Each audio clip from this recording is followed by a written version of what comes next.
Hello and welcome, folks. What up, what up, what up? Welcome to my AEW review. I should say the Fallout show from Full Gear last Saturday on pay-per-view. A lot going on with title changes and whatnot. What does AEW have planned in the Fallout show after Full Gear, huh? What do we got going on? Other than, basically having a bit of a graphic for Veterans Day and whatnot. I did notice one thing different about AEW, that they did have some new graphics and whatnot and a new intro and everything to kick off the show. I did notice that.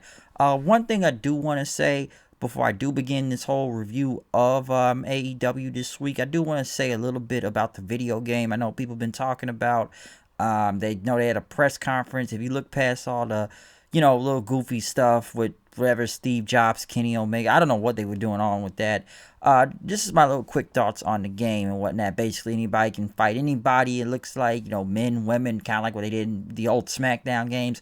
I know Ukes is working with AEW. These are the people that did work on these SmackDown versus Raw games. If you remember, they did dip out of 2K because they got tired of making the same game, and 2K didn't really want to change. So Ukes left in mid-development and whatnot. So now they've moved on to somewhere different. Given seeing a trailer, I know a lot of people have complained about the graphics and whatnot, thinking it looks too cartoony and everything. Listen, people, it's just a trailer. This thing is still in game development, okay? There's a thing called game development, folks. So this is just a beta, okay? This is not gameplay. It's just graphics. And here's the thing people don't get. Listen, any game can look great, okay? Graphic-wise, anything can look freaking great out there.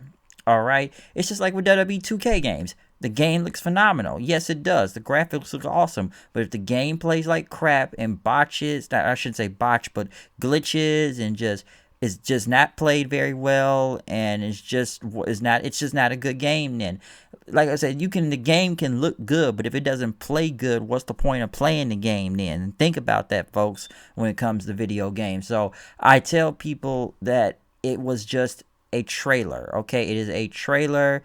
I know it doesn't look the best, but it is a beta. Let's give this some time. It's called game development, folks. Game development. So I just want to share my little quick thoughts on the video game and whatnot for it. But by the time it comes out in about a year or whatever, two, I think hopefully it's a good game. That's all I'm gonna say. Hopefully it is a good wrestling game and they're working with you. So all I can say is let's just wait, see, and let some time pass until we get some gameplay in a different trailer, okay? But moving on from that, though, Team Taz came out.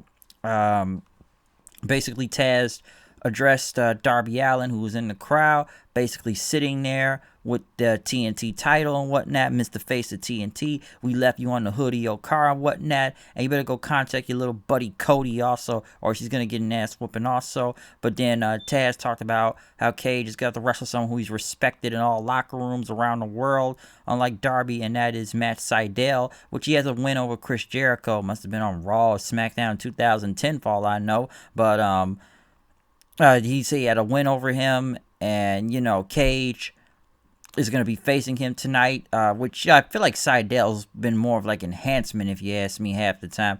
Like, what was it, last week or two, he's getting the crap kicked out of him by Eddie Kingston a couple minutes. Now, he had a good match with Cage also, which I feel like I've seen it before for some reason. I think it was Rebellion a few years ago on Impact, but the pay-per-view, and Taz was on commentary, but Seidel, I don't know. I just feel like they made him look like a jabroni a couple weeks ago with the whole Eddie Kingston thing and whatnot. But like I said, still a good match. Cage ended up getting the win, catching Seidel in midair, hitting him with the drill claw right after Ricky Starks got in the ring, saying this was incredible. Talk about how they will rank. We're going to make things happen. He wants that TNT title. Whoever gets in our way, they're going to have one foot in the grave, and he put that on Anita. I don't know who that is, but that's who he put it on. And that the revolution will be televised and headed out then after that. So good promo from Starks, and like I said, pretty good match between Seidel and Cage, solid and whatnot. So pretty good. That was good.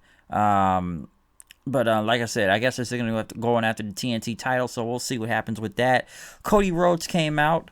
which, by the way, at least they're saying more Cody Rhodes, and congratulate Darby Allin on winning the TNT title, but he says that him and Arn Anderson have decided not to go for the title right now, and they will get a rematch in time, but he wants to vindicate one of his losses and knock the blemish off his record, and that was MJF. But then this woman showed up then, never seen her before, and Cody says, "Can I help you?" She got on the mic and says, "Cody, you're a liar." Her name is Jade Cargill, and she is the total package. And for a second, I'm like, Lex Luger? Wait, she's ripped, I'll say that. And she's been studying the competition and the crowd as she's been watching and whatnot, and watching Cody Rhodes. And you want to call yourself a giant killer? And what do you know about giants, huh? There's nothing giant about you. Dick joke, folks. And she went on to say, there's a new giant. And statements like that create an echo loud enough to wake him. And, you need to keep that shit to yourself, because she is nothing to be played with. And she says, congratulations on your name, getting it back and whatnot, but it's too bad he wasn't man enough to go by one name. And then she says, you want to know who that man is? It's Shaq. So it's Shaquille O'Neal. I'm going to get into this in a second. Next, Brandy comes out. And I guess somebody finally brought the hood out of Brandy or something, or some would say that she wants to be black this week or whatnot, but someone must have brought the hood out of her and basically just called out this J girl, called a heifer. This bitch about to get snatched up upon. You gonna talk about a man? Your ass better get to stepping right now. So somebody finally decided to bring the hood out of Brandy. It looks like a something, and maybe get some personality. Most of the time, I would say I don't need to see Brandy on my TV. This may be one of the only other times, maybe to an extent. Now she wants to show some fire and a promo and whatnot. But before she could leave, Jade ended up just kind of tapping her on the ass then. Next thing you know, Jerry Lynn comes out, which of course they got to put the, Jerry thing. And basically Brandy said, you will never speak about my husband again. Take your ratchet ass on and whatnot. As Jerry Lynn tried to keep this broken up. But after that, Cage attacked Cody from behind, powerbombing him. And after he powerbombed him, Starks came in and attacked. Darby came from the crowd to help then as they backed off. Willie Hobbs even came out too. Basically, all three of them were standing in the ring then, basically kind of keeping away Team Taz. Couple things to take from this. I thought this Jade Cargill, like I said, I've never seen her wrestle, never really heard from her. Don't know if she can wrestle well in that, so I'm not going to go into that. I thought she cut a good promo, and at first, this is where I was a little bit disappointed. At first, I thought it was going to be somebody new. I'm like, okay, who is this giant and everything this woman's talking about? All right, okay, somebody big. All right, come on. Maybe it's somebody I know. Maybe I don't remember them. Maybe I've never seen them before. Maybe it's somebody from a different company or somebody that was recently released, I'm sure, from WWE. But I'm like, okay, who is this giant killer? And kind of describe how this guy's going to get Cody. But when they said Shaquille O'Neal, I'm like, okay, I know Shaquille O'Neal has a show on TNT, I believe, and he was at Full Gear, so now it looks like they want to do Shaquille O'Neal versus Cody. It's something I don't really want to see, to be honest, in a way. It's just another, like, one of these, celebrity wrestling matches, which we've seen Shaquille O'Neal in a wrestling ring before, mostly on WWE and whatnot, and, Cody's still in the feud with Team Taz, but I don't know where this whole thing that's going to go with, Shaquille O'Neal and Cody, though, because I actually thought it was going to be some new wrestler or somebody that was coming after Cody. I'm like, all right, Cody wants to say he beat all these giants, so let's say you face this giant. But when they said Shaquille O'Neal, I was like, oh, Shaq. I'm like, okay, that's where it kind of threw me off a little and whatnot. I thought it was going to be this new guy. I'm like, all right, I want to know whoever this girl talking about, I want to know who this is. Okay, but like I said, it looks like Cody's still in the feud with Cage and all them, Team Taz. As for Brandy, I'll admit she showed at least some fire and personality from this. Like I said before, somebody must have brought the hood out of her this time and whatnot. So, I don't know what was going on with that. But I will say just Jade Cargill girl, though, girl's ripped, okay? Like I said, don't know, haven't seen her in the ring, but promo was okay. I'll say that. But next, though, we got the QT Marshall and Dustin Rhodes versus the Butcher, the Baker, the Candlestick Maker, the Butcher, and the Blade in a bunkhouse match. Basically, this was some type of a street fight type of, I don't know, Southern, I don't know, maybe some would say a Mid-South type of match. I could be wrong on that. But this was a bloodbath, folks. A bloodbath from just guitars being hit over the head. I think what the Butcher hit QT with it. Dustin being tied with handcuffs and whatnot to the ring post and everything. I know him and Butcher end up going up the stage, about to go to some equipment. QT had got a fire extinguisher and hit Butcher with it. Well, sprayed at him. Dustin bulldogged him into like this whole plywood and everything. Probably just a crash pad under it. Next thing you know, Blade was bleeding out there, just like very heavily from the Blade though. And both these guys are brawling in the ring. Then QT had hit him with like a trash can lid. He got a ladder. Climbed this big 20-something foot ladder, did a big elbow drop on the Blade, which still he kicked out somehow. And Butcher and Blade came in, basically did their finish on Dustin. QT got back in with a trash lid and hit the Butcher with it. And then next thing you know, I know he hit like an RKO or something. I know he said it was a diamond cutter, like more of an RKO. The Bunny tried to grab QT as Blade's gonna hit him with the chair, but Blade almost hit Bunny, but QT ended up pushing Blade into Bunny, putting her through the table. And then but Dustin hit the Blade with a cowbell, and then QT hit a diamond cutter with still like an RKO for the win. This was a bloodbath. Honestly, I didn't know how deep this feud was, to be honest, between both of these teams, especially they put that much effort into it. It was entertaining though, I'll give it that, but just a blood feud for some reason, which I feel like a lot of this feud has mostly been on dark. I haven't really paid attention to it, but they had a bloodbath out there and made it look like like I said, like a blood feud for some reason. They were ready to go and fight. Okay? But right after Matt Hardy I guess he had a promo on Sammy Guevara talking about his match on Saturday, the whole Elite Deletion thing. And he said this is the end of this feud and that Sammy has earned his respect. And, he's going to be a bigger star and losing to this rivalry. So he should, take heed of it. I don't know what was going on with the Matt Hardy promo for some reason. Like he explained the whole match and everything, trying to put him over at the same time, but you say he still beat him. Like, you may have took me all out, but I beat you here, but you're gonna be a bigger star from this, okay? I don't know, he's trying to put him over at the same time, so don't know where Matt Hardy was going with that. Justin Roberts kicked off, I guess, the ceremony for MJF in the Inner Circle. Chris Jericho came out. Of course, everybody sings his theme song and whatnot. He brought the rest of the Inner Circle out, but Sammy Guevara was nowhere to be found. Next thing you know, Wardlow and MJF came in then. And, it's been a long road to get here. In his 5 years in the business, that when he came in here, he only came in with a small loan of $1 million from his father, which, oh, come on, we all know that's a Donald Trump joke. I've heard that many times ago during that campaign. But, it was a lot of Trump jokes here. I feel like Jericho may have helped him write that. But he said, he was crying, real men cry. And he wrote a poem for Proud and Powerful. Basically, he started reciting the lyrics to Drake, All Me, saying, got everything, I got everything. I cannot complain, I don't even know how much I really made. I forgot, it's a lie. Fuck that, never made what I got. Nigga, don't watch, cause I came up, that's all me. Stay true, that's all me. No help, that's all me. All me for real. Came up, that's all me. Stay true, that's all me. Me. No help, that's all me. All me for real. Yes, he recited almost the All Me song. Come on, anybody knows that, okay? I just knew it as soon as he started talking about it. Ortiz was like, really? Drake lyrics? Come on, Jericho, you got to see through this, okay? But Jericho said, listen, we're the strongest force in the world, which honestly, this Inner Circle takes more L's ever since Jericho lost the belt.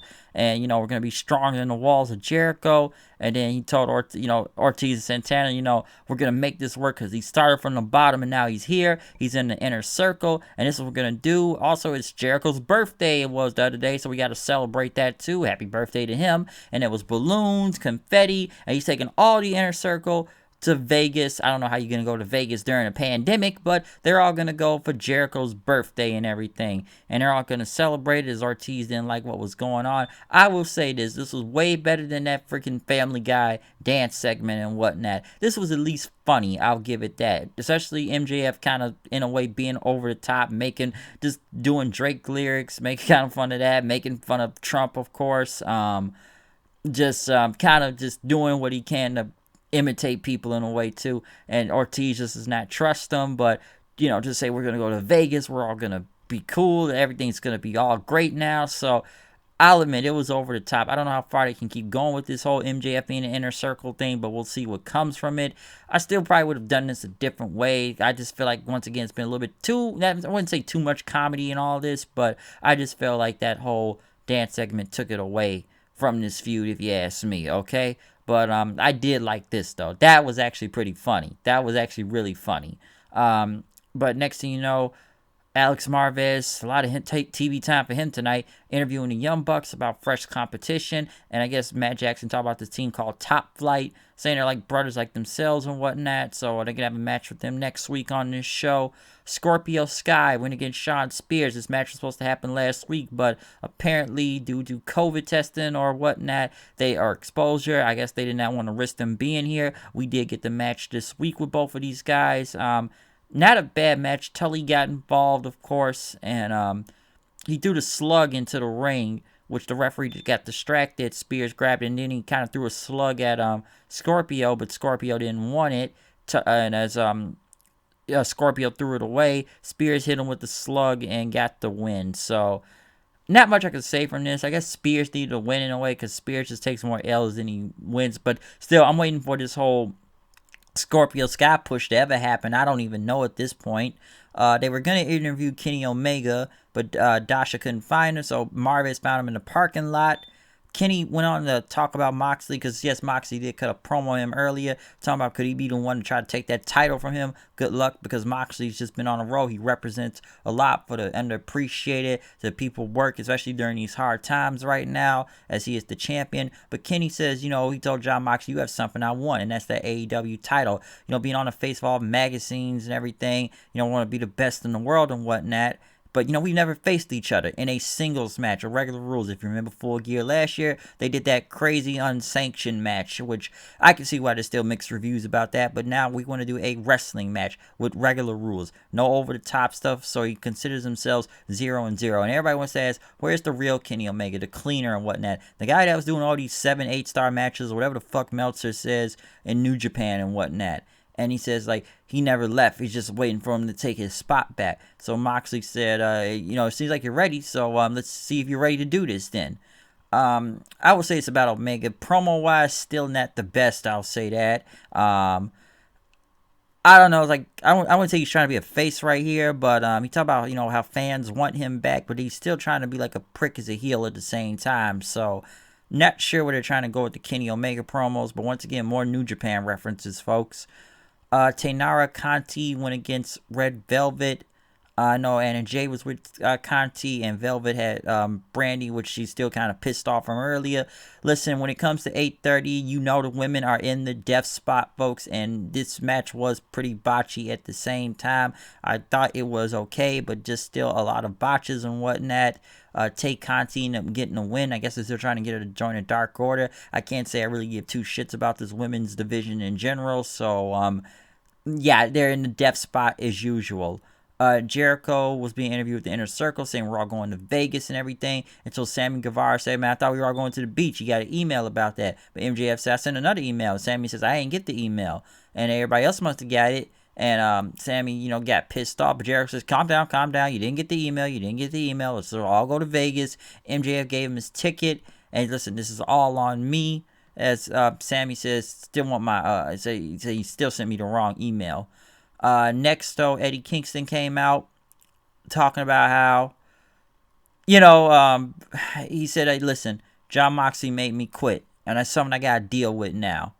But you fans would have quit, but he's going to keep fighting until he becomes the world champion one day. But right now, you're going to see two brothers who are the greatest luchadors come out and wrestle in the main event. As he said, you're welcome. We got Phoenix versus Pentagon Junior 2 in AEW. I will say both of these men beat the hell out of each other. Then again, these guys are brothers and whatnot, tearing each other's mask off, which I did not really know Phoenix was bald, but these guys were beating the dog shit out of each other. Pentagon hitting that freaking whatever, somebody for flip reverse DDT on his head and whatnot. Phoenix, of course, doing a crazy, guy's a madman in the ring, spinning off some type of like corkscrew outside of the ring then. Even onto the apron. Pentagon hit him with a package power driver, and then as Phoenix tried to get up, Penta hit him with like a Canadian destroyer onto the ground, and then another package power driver in the ring. So yes, these guys beat the crap out of each other, and then Eddie Kingston comes out after Pentagon wins, congratulating them like, my brother, you did this, my best friend right here, you're good, you guys, you're the top brother now, you don't need your brother Phoenix and everything, which was kind of odd. He just kind of came in the ring and just kind of like kicked Phoenix out like, yeah, you did good, you gotta go away, you did good, this is about your brother right now, like you just kind of kicked away the dead weight and everything. But next thing, who shows up? PAC finally is back. We saw the video package with PAC last week. I didn't think he was gonna be back by next week, but he said, you didn't think I'd be gone forever, do you? You're a scumbag, and you just made a terrible mistake. PAC came to the ring and whatnot, but officials had broke it up as the show went off the air then. So I did not expect to see PAC back. That was very surprising. We knew he was going to be coming back. I just thought it was an update. I still probably they would have had to keep waiting, but after being gone for 7 months, just due to the pandemic and everything, due to the pandemic and everything, we didn't know when PAC was going to be back, especially when he's over there in the UK and due to travel restrictions and whatnot. But PAC is back. I'm sure a lot of people are happy to see him back. So good. Good for PAC being back on the show and everything. And I guess his first feud is going to be with Eddie Kingston and whatnot. So this should be good. Real good. Hopefully we'll see what happens with that. But, other than that, though, good Fallout show from AEW. The Cody Rhodes promo with that Jade girl and Shaq. I'm up and down on that at the same time, given because Shaquille O'Neal is involved. I just thought it was going to be some new wrestler and whatnot. Team Taz still being involved in Cody's business. We'll see what happens with there. The MJF segment, I'll admit, was hilarious, being inducted into the not inducted, but inducted into the inner circle and whatnot. So we'll see what goes on with that. That was actually not a bad promo from him, and it was pretty funny. Like I said, this whole inner circle thing with Sammy and MJF is probably going to happen sooner or later, so we'll see what happens in Vegas next week. The Moxie promo is good. Omega is still up and down on the verge of it in ways. Women's match still just in the death spot of this entire show, and the main event was really good between Pentagon and Phoenix. But like I said, PAC is back, so we'll see what happens from that. Other than that, though, tell me what you think about AEW tonight. Did you like this show or anything? What do you think about the fallout after Full Gear and whatever they're going to lead into next for AEW, huh? I'm not really sure, but we'll see what happens next week on this show. Other than that, check out the Urban Wrestling Network right now online. Check out the videos with me or other people are on right now, like the Bodega Wrestling Podcast, so check that out. Like I said, follow me on Twitter, comment, subscribe, tell me what you think about this show. So yeah, that's all I really got to say about AEW this week, and we'll see what happens next week then. Other than that, I'm out. Peace.